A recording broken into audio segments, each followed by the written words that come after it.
dan tetap semangat untuk belajar. Pada hari ini kita akan kembali belajar matematika lewat WA grup kalian. Selama 80 menit ke depan, kita akan belajar bersama untuk menemukan volume prisma. Anak-anak ibu semuanya, pada grup WA kalian, ibu sudah membagikan lembar kerja yang harus kalian kerjakan selama kalian mengikuti pembelajaran ini. Jadi ibu harap anak-anak ibu semuanya aktif, terlibat, semangat, dan silahkan isi lembar kerja yang sudah ibu bagi hingga pembelajaran kita ini berakhir. Dan ikuti instruksi yang ada pada video pembelajaran ini. Ketika video dijeda, silahkan jeda dan ikuti untuk selanjutnya. Baiklah anak-anak ibu, kita akan memulai pembelajaran kita hari ini. Hari ini kita akan belajar untuk menemukan volume prisma. Tujuan pembelajaran kita pada hari ini adalah yang pertama, setelah kita belajar pada hari ini, anak-anak ibu semua harus paham dengan benar pengertian daripada prisma sehingga kalian mampu membedakannya dengan bangun ruang sisi datar lainnya, yaitu kubus, balok, dan limas. Yang kedua, kalian harus bisa menemukan rumus volume bangun prisma dan mampu menghitung atau menentukan volume prisma. Untuk kalian bisa memahami materi ini, ada materi prasyarat yang sudah anak-anak ibu harus ketahui dulu, yaitu materi tentang bangun datar dan teorema Pitagoras.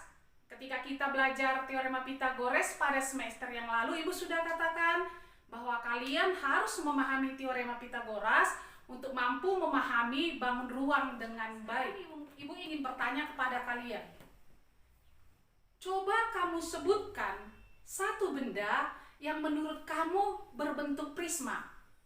Silahkan tuliskan pada WA kelas kalian. Atau coba kamu amati benda-benda yang ada di rumah kamu. Benda mana yang menurut kamu berbentuk prisma? Silahkan kamu foto dan kirim ke WA grup kelas kalian. Silahkan jeda videonya, laksanakan apa yang ibu suruh tadi. Nah, sekarang kita melanjutkan pembelajaran kita, yaitu tentang pengertian daripada prisma. Menurut anak-anak ibu, benda yang ibu pegang ini berbentuk apa? Coba tuliskan pada WA kalian. Benda yang ibu pegang ini berbentuk apa? Atau kotak yang ibu pegang ini berbentuk apa? Kemudian, menurut yang kamu ketahui selama ini, apakah kubus dan balok itu termasuk prisma? Nah, coba menurut kamu kira-kira kubus dan balok itu prisma enggak ya? Nah, sekarang kita pelajari tentang pengertian prisma. Prisma adalah bangun ruang yang memiliki alas dan tutup yang identik, sama dan sebangun, atau yang lebih sering kita dengar dengan istilah kongruen. Dan sisi-sisi tegaknya berbentuk persegi atau persegi panjang. Nah, sekarang asal dikatakan prisma, berarti kita harus ingat alas dan tutupnya kongruen. Kemudian sisi-sisi tegaknya berbentuk persegi dan persegi panjang. Sekarang coba kamu perhatikan gambar kubus dan balok yang ada ibu buat. Amati alas dan tutupnya. Amati sisi tegaknya. Sekarang kamu simpulkan, apakah kubus dan balok merupakan prisma? Nah, selanjutnya kita akan belajar penamaan prisma. Penamaan prisma itu didasarkan pada bentuk alasnya. Jika prismanya memiliki alas segitiga, maka prisma tersebut dinamakan prisma segitiga. Jika prisma memiliki alas berbentuk segi empat, maka prismanya disebut prisma segi empat. Dan jika prisma memiliki alas berbentuk segi lima, maka prismanya itu disebut prisma segi lima. Nah, anak-anak ibu semua, kita lanjutkan pelajaran kita, yaitu menemukan rumus volume prisma. Perhatikan lembar kerja yang ada pada kalian atau perhatikan gambar. Jika kita amati, ternyata volume prisma segitiga itu sama dengan luas segitiga dikali tinggi prisma. Volume prisma segi empat adalah luas segi empat dikali tinggi prisma.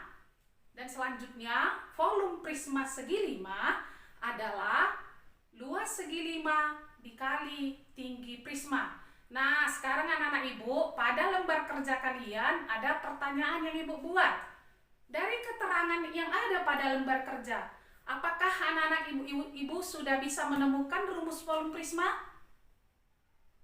Silahkan amati kembali dan tuliskan pada lembar kerja kalian rumus volume prisma. Sekarang kita akan menemukan rumus volume prisma segi empat.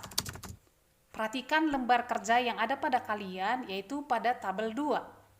Gambar yang pertama adalah prisma yang alasnya persegi. Silakan anak-anak ibu tuliskan rumus volume prisma yang alasnya berbentuk persegi.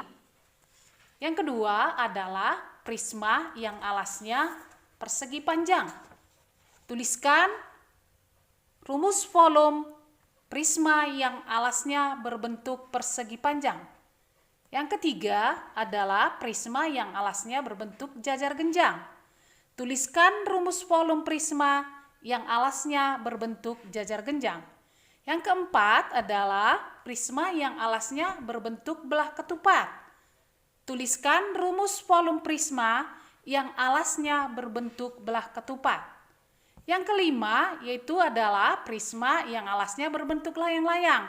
Silahkan anak-anak ibu tuliskan rumus volume prisma yang alasnya berbentuk layang-layang. Dan yang keenam adalah prisma yang alasnya berbentuk trapesium. Silahkan anak-anak ibu tuliskan rumus volume prisma yang alasnya berbentuk trapesium. Sekarang kita akan menentukan volume prisma. Ibu akan kasih satu contoh soal, silakan anak-anak ibu perhatikan dengan baik. Sebuah prisma yang alasnya berbentuk segitiga dengan panjang sisi-sisinya 3 cm, 4 cm, dan 5 cm. Apabila tinggi prisma sama dengan 10 cm, berapakah volume prisma tersebut? Nah, kita jawab ya anak-anak ibu. Coba perhatikan gambar. Di situ ada gambar prisma segitiga dengan alas 3 cm, 4 cm, dan 5 cm. Nah, kita sudah belajar tentang teorema Pythagoras. 3, 4, 5 itu merupakan angka apa? Ya, benar, angka tripel Pythagoras. Berarti segitiga ini adalah segitiga siku-siku. Dan sisi terpanjang merupakan sisi miring, yaitu 5 cm. Maka segitiga ini memiliki alas 3 cm dan tinggi 4 cm. Nah, sekarang kita sudah bisa menghitung volume prismanya. Volume prisma sama dengan luas alas dikali tinggi prisma.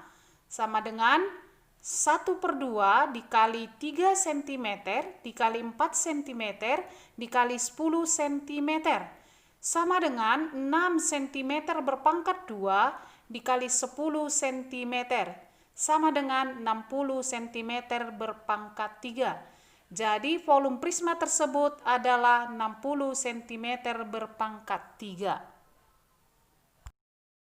Nah, sekarang anak-anak ibu tugas kalian adalah menentukan volume prisma yang ada pada tabel 3.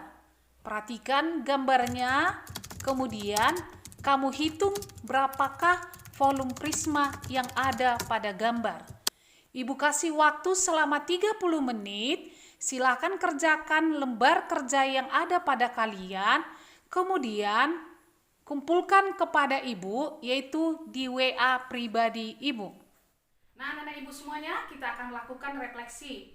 Ibu akan mengajukan 2 pertanyaan pada pertanyaan pertama. Coba kamu tuliskan apa pendapat kamu tentang pembelajaran kita pada hari ini. Yang kedua, apa yang sudah kamu pahami dengan baik tentang materi kita pada hari ini dan apa yang masih membingungkan? Silahkan kamu tulis jawaban kamu pada selembar kertas, kemudian kamu kirimkan jawaban kamu ke WA pribadi Ibu. Anak-anak Ibu, demikian pembelajaran kita pada hari ini. Kita akan belajar kembali di waktu yang akan datang. Harapan Ibu, kalian tetap semangat walaupun belajar di rumah. Kita pasti bisa.